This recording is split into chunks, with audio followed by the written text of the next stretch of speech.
Bonsoir et bienvenue dans Une minute un livre. Je vous parle ce soir de ce roman graphique, Soli Deo Gloria, de Jean-Christophe Devenet et Édouard Court, aux éditions Dupuis 2025. Alors, un roman graphique splendide et époustouflant, hein. On plonge en plein XVIIIe siècle, hein, même si on a l'impression d'être plutôt hors du temps, voire dans un monde complètement imaginaire d'ailleurs. Alors, on suit Hans et Elma, jumelos d'un milieu très modeste, où ils sont déterminés à une vie finalement de labeur précaire. Mais rapidement, hein, ils sont livrés à eux-mêmes et doivent parcourir des chemins, des forêts, des rencontres, un peu tel un conte. Et en effet, hein, l'ambiance de l'ouvrage, étrange et intrigante, hein, nous laisse dans cette impression justement de conte. Et les références en sont plurielles d'ailleurs. À la regret de leur rencontre, hein, elles aussi étranges, Hans et Elmar restent finalement soudés et ce qui les unit, la musique.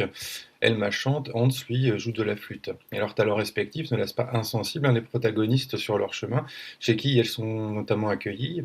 Elma donc chante, hein, en accord avec ses croyances et la passion est intense. Hans, quant à lui, se laisse plutôt envahir par les démons de la création et la soif de reconnaissance et une passion finalement littéralement dévorante. Ce qui les unit toujours, hein, l'intérêt finalement provoqué par les protagonistes rencontrés, hein, qui tentent de les instrumentaliser, une mécanique, hein, qui fait bien écho en fait à des formes contemporaines de domination et de discrimination. Alors le parcours contrasté, hein, finalement des transfuges de classe, hein, Hans et Elma, dit aussi quelque chose de la manière dont les désirs, les ambitions et les passions ne sont pas accueillis de la même manière aussi, de la même façon selon le genre, hein, et des fractures que cela produit jusque dans les liens finalement les plus intimes. Parce qu'on verra leur relation s'étiole, explose au fil des pages, hein, malgré pourtant cette puissance de départ. Alors l'ambiance dramatique, hein, sombre et énigmatique du dessin en noir et blanc nous saisit et ne nous lâche pas, les éléments de couleur restent associés au son de la musique, et nous, lecteuristes, hein, assistons à ce récit d'apprentissage métaphorique.